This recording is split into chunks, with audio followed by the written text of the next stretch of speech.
This time I have to do it for my mom, for my dad, for my family, for my own future. I want to have a good corporate career, and I will remove my weaknesses which I had last time. I will pick up the books once again, chapter by chapter, and I'll start covering all the important chapters one by one, along with the amendments. I will do writing practice जो मैंने पिछली बार नहीं की थी. पिछली बार writing practice करने का time नहीं मिला था for whatever reason, and this time I am not going to lose it. I am going to do a lot of writing practice. सारे इंपॉर्टेंट टॉपिक्स लिख कर देखूंगा. I will write each and every important topic. I will improve my presentation skills. वो जो board of directors में, general meetings में जो practical problems आती हैं उसमें जब आंसर लिखना होता है, first para relevant provision, second para the facts of the given case in the bullet form, third para conclusion, headings locker proper answer लिखने की प्रैक्टिस करूँगा so that एग्जामिनेशन हॉल में मैं वो प्रेजेंटेशन दे पाऊँ जिससे मुझे बेस्ट मार्क्स मिले. 5 out of 5 in the question, 4 out of 4, और आंसर में मार्क्स मेरे कटे नहीं. I will work on my presentation skills and I will not waste time with the useless friends. पिछली बार जो गलती की है, एंड आई नो फ्रेंडशिप बना रहा था और फ्रेंडशिप के चक्कर में बाहर घूम रहा था और फ्रेंड्स के साथ टाइम वेस्ट कर रहा था, वो वाली गलती इस बार नहीं करूँगा. सोशल मीडिया के ऊपर फेसबुक, स्नैपचैट, इंस्टा पे जितना टाइम लगाता हूँ और वेस्ट करता हूँ, इस बार वो टाइम वेस्ट नहीं करूँगा ताकि पढ़ाई के ऊपर फोकस कर सकूँ. और maybe I will leave this Facebook, Insta, Snapchat all together. Useless stuff, wastage of time, सिर्फ टाइम खराब होता है और कुछ नहीं. और YouTube भी उतना ही रेफर करूंगा जितना मुझे पढ़ाई के लिए चाहिए. उसके अलावा मैं YouTube रेफर नहीं करूंगा. I will focus on my studies and I will make my schedule. I know that कि मुझे कितने पेपर देने हैं और मेरा स्टेटस इस वक्त क्या है. 4 papers. I have 120 days in hand. I rather not even 120 days, I have 90 days in hand. Well, और उस 90 दिन को कैसे यूटिलाइज करना है. If it is 8 papers, then 80 days divided by 8 papers, तो 10 days पर पेपर का मतलब 5 days पर पेपर मेरे पास हैं एक रिवीजन के लिए, और 5 days पर पेपर सेकंड रिवीजन के लिए मेरे पास हैं. और हर पेपर के सिलेबस को देखते हुए जिसमें ज़्यादा हैं वहाँ 6 दिन लगेंगे, जहाँ सिलेबस कम है वहाँ 4 दिन लगेंगे. तो I will make my proper thorough schedule and I will definitely follow it. मैं दिन रात जान लड़ा दूंगा इस बार. अपना शेड्यूल बनाऊंगा, उसको दिन रात फॉलो करूंगा और अपने साथ चीटिंग नहीं करूंगा. खुद के साथ चीटिंग नहीं करूंगा, पढ़ाई के साथ चीटिंग नहीं करूंगा, अपने माँ बाप के साथ चीटिंग नहीं करूंगा. I have to do it this time. I will do it. I can do it this time. I know and I will do it. मैं पूरी ईमानदारी के साथ पढ़ाई करूंगा और बस करो या मरो, करो या मरो. And I have to be good quality company secretary with best quality knowledge. इस बार फोड़ दूंगा एग्जाम के अंदर. नहीं, मैं ऐसा नहीं हूँ. इतना पॉजिटिव सोचने वाला नहीं हूँ. मैं तो अभी भी अपने साथ चीटिंग करने वाला हूँ, पढ़ाई के साथ चीटिंग करने वाला हूँ. और वही शॉर्टकट्स फॉलो करूँगा जो शॉर्टकट्स वाली बुक्स पहले फॉलो कर रहा था, वही शॉर्टकट्स दोबारा फॉलो करूँगा. देख लेंगे, 3 महीने और लगा लेते हैं. पास होगा तो हो जाएगा, नहीं होगा तो नहीं होगा. मेरी बात पेरेंट्स को तो लगेगा ही ना कि मैं पढ़ाई कर रहा हूँ, और मैं भी अपने दिल को तसल्ली दे ही दूंगा ना कि मैंने दोबारा पढ़ाई की, मैंने दोबारा ट्राई किया. नहीं हुआ तो नहीं हुआ, मेरा क्या कसूर इसमें. जो बुक्स मेरे पास थी शॉर्टकट्स, मैंने वही रेफ़र कर ली. ना तो मैं ICSI मॉड्यूल रेफ़र करूँगा, ना मैं बेरेक्ट रेफ़र करूँगा. मैं तो बस जो मेरे पास छोटे मोटे नोट्स हैं वही रेफ़र करूँगा, और अमेंडमेंट्स देख लूँगा, थोड़ी बहुत कर लूँगा अमेंडमेंट्स. रिविजनरी लेक्चर्स देख लूँगा थोड़ा बहुत दिखाने के लिए सबको कि देखो मैं पढ़ाई कर रहा हूँ. अपने आप को दिखाने के लिए, अपने आप से खुद को दिखावा कर रहा हूँ कि मैं पढ़ाई कर रहा हूँ. लेकिन मुझे मालूम है कि मेरी कमियाँ कहाँ हैं. लेकिन मेरे पास ना जेन्युइन रीज़न है. टाइम नहीं है मेरे पास उन कमियों को दूर करने के लिए. I have genuine reason for not doing the writing practice. मेरे पास जेन्युइन रीज़न है. पास्ट एग्जामिनेशन क्वेश्चंस को उठाकर प्रैक्टिस ना करने के लिए मेरे पास इतना टाइम ही नहीं है. आई am really sorry, I don't have the time for all this. मेरे पास और इससे ज़्यादा इम्पोर्टेंट चीज़ें, पढ़ाई से ज़्यादा इम्पोर्टेंट चीज़ें और हैं. मैं क्या करूँगा लाइफ में. गर्लफ्रेंड है, अगर गर्लफ्रेंड छोड़कर भाग गई तो, लेकिन सोचने वाली बात ये भी है कि अगर फेल हो गया तो शायद ऐसे ही छोड़कर भाग जाए। सो आई डोंट नो, मतलब लेकिन मेरे पास बहुत सारी इंपॉर्टेंट चीज़ें हैं and I am still going to cheat with myself, I am going to cheat with studies, I am going to cheat with parents and I am going to prove them correct। जो कहते हैं इसके बस की है नहीं, ये बस टाइम पास के लिए ठीक है, थोड़ा सा मेहनत भी है, थोड़ी सी मेहनत कर लेगा, लेकिन उस लेवल की मेहनत नहीं कर सकता ये जो प्रोफेशनल कोर्स पास करने के लिए होती है, चाहे वो चाचा जी हो, बुआ हो, मामा जी हो, मौसा जी हो, फूफा जी हो, कोई भी है जो ये बोलते हैं कि इसके बस की नहीं है, उनको बोलने दो, मेरे को क्या फ़र्क पड़ता है, मेरे को क्या फ़र्क पड़ता है, मैं ये नहीं करूँगा तो मैं कुछ और कर लूँगा लाइफ में।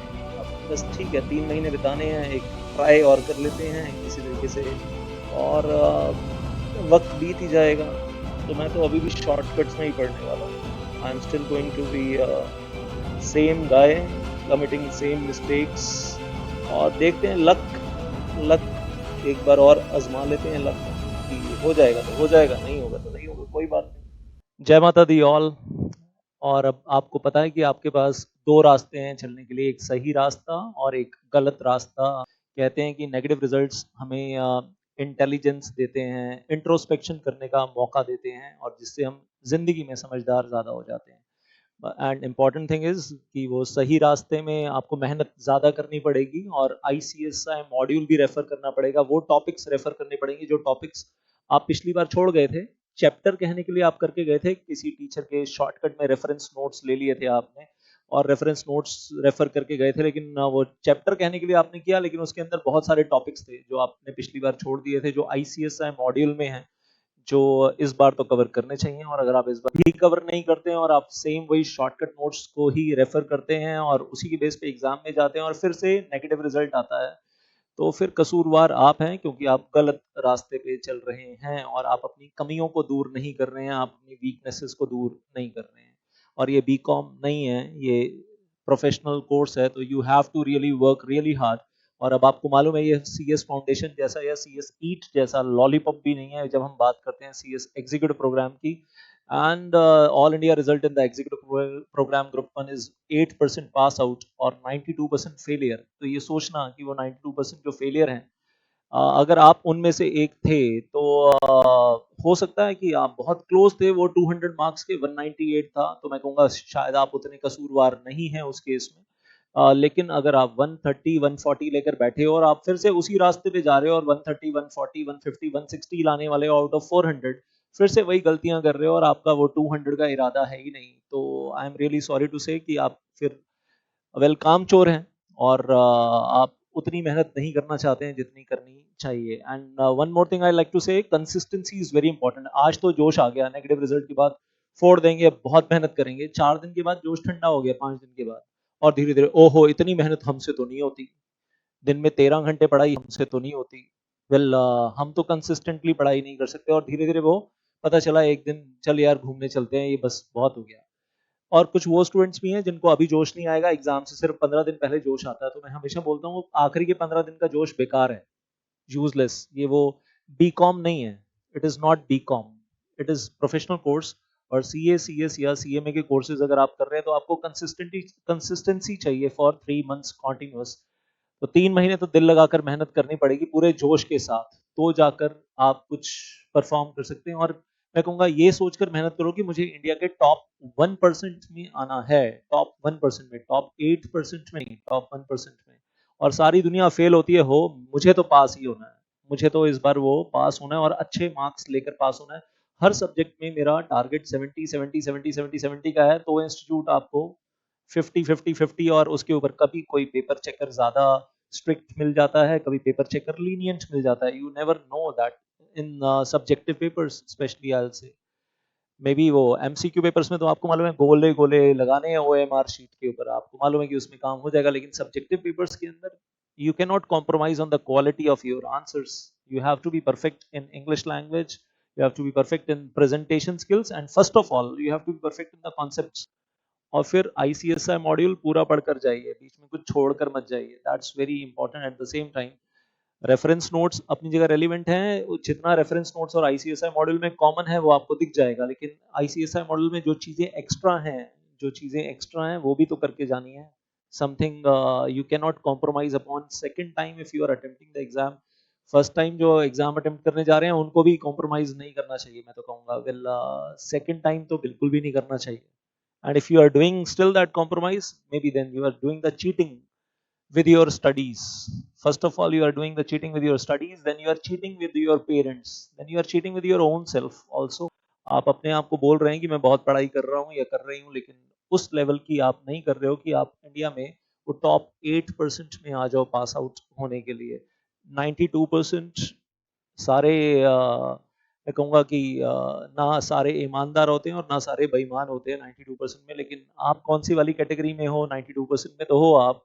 अगर पिछले पहले रह चुके हो आप 92% में, तो आप कौन सी वाली कैटेगरी में थे ये आपका दिल जानता है, मुझे बताने की जरूरत नहीं है. आपको खुद इंट्रोस्पेक्शन करना है उस केस में. और अगर बेईमान वाली कैटेगरी में थे तो ईमानदार वाली कैटेगरी में आना है.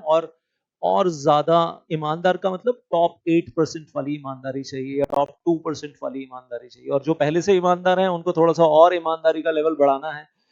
उनको जो ईमानदार हैं उनको शायद अपनी गलतियां एनालाइज करना ज्यादा अच्छे से आता है जो पहले से ईमानदार हैं. और मैं कहूँगा पहला कदम यही होता है इंट्रोस्पेक्शन करना और अपने चैप्टर्स पहचानना कि मैं कौन से चैप्टर्स में वीक था या वीक थी और कौन से चैप्टर्स में स्ट्रॉन्ग एरिया था और कहाँ वीक एरिया था उस पर काम करना है, उसको इम्प्रूव करना है और वेल उसको भी स्ट्रॉन्ग बनाना है. तो वो काम भी करना है और आने वाले टाइम में अब अमेंडमेंट्स भी करनी है और अमेंडमेंट्स के साथ साथ पढ़ाई भी करनी है. All that is required. तो सही रास्ते पे चलिए. और जो बेईमान हैं उनको बोलूँगा ईमानदार हो जाइए. सबसे पहले तो ईमानदारी से इंट्रोस्पेक्शन कीजिए और अपनी कमियों को कहीं लिखिए कि ये कमियां हैं और उनको दूर करना है. अगर आप उन्हीं कमियों के साथ ही दोबारा आप वेल शॉर्टकट्स में पढ़ते रहेंगे और अपने आप को अपना लेवल वो उठाएंगे नहीं जो प्रोफेशनल कोर्स के लिए चाहिए होता है, तो एक दिन आएगा जब आप प्रोफेशनल कोर्स या तो डिप्रेशन में चले जाते हैं लोग, फ्रस्ट्रेट हो जाते हैं और फिर कहते हैं छोड़ यार अंगूर खट्टे हैं, अपने बस की बात है नहीं, चलो कुछ और कर लेते हैं. या तो उस तरफ चले जाएंगे या फिर मेंटली फ्रस्ट्रेट हो जाते हैं, बहुत ज्यादा परेशान हो जाते हैं. That is happening. I have been watching for many years these things are happening. और मैंने तो जितनी सक्सेस स्टोरीज मैंने देखी हैं एज टीचर या जितनी फेलियर स्टोरीज मैंने देखी हैं, I I can tell you one thing. और मैंने वो स्टूडेंट्स भी देखे हैं जिन्होंने पहले अपने फ्रेंड सर्कल बनाए, सीएस कोर्स ज्वाइन किया, फ्रेंड सर्कल बनाया, फ्रेंड सर्कल में बहुत टाइम अच्छे से वेस्ट किया, बाद में वो फ्रेंड सर्कल छूट गया धीरे धीरे. और वो एक स्टूडेंट उस पूरे सर्कल में से निकलता है अपना फ्रेंड सर्कल तोड़कर, जो सीएस क्वालिफाई हो जाता है, डिग्री ले लेता है, सुधर जाता है, उसको मालूम है कि मेरी जिंदगी है और मुझे प्रोफेशनल करियर बनाना है और फोकस एक जगह पर ले आता है. और फिर वो कंसिस्टेंट रहता है पढ़ाई को लेकर और जोश के साथ और होश के साथ पढ़ाई करता है, प्लानिंग के साथ. कई बार जोश बहुत ज्यादा होता है लेकिन होश नहीं रहता, प्लानिंग कुछ नहीं होती है. तो सिर्फ जोश जोश से भी काम नहीं चलता, पूरा आपको पता होना चाहिए आप किस चीज को हैंडल कर रहे हैं, क्या कोर्स हैंडल कर रहे हैं. और मैं तो बोथ ग्रुप्स देने हैं सर, लेकिन तैयारी कुछ है नहीं, कॉन्सेप्ट कुछ है नहीं, तो जाओ बैठो एग्जाम में टाइम पास के लिए. सो सही रास्ते पे चलिए. आईसीएसआई मॉड्यूल रेफर कीजिए, बेरेक्ट रेफर कीजिए और एक बार तो कम से कम पूरा पढ़ो. सर पहले भी शॉर्टकट ही पढ़ा था, आप भी शॉर्टकट ही पढ़ेंगे और सेम गलतियां रिपीट करेंगे एग्जाम में जाकर. और हम सोचेंगे कि लक से पास हो जाएगा, तो भाई वो लक फैक्टर पास नहीं करवाएगा. पहले आपको अपना जो मेहनत वाली चीज है ना उसमें चोरी नहीं करनी है. अगर आप उसी में काम चोर हो तो लक फैक्टर आकर पास नहीं करवाएगा. I am telling you one thing once again last time, simply well requesting all of you, सही रास्ते पे चलिए, सही रास्ते पे चलिए, सही रास्ते पे चलिए. All the best for your exams in June 2021.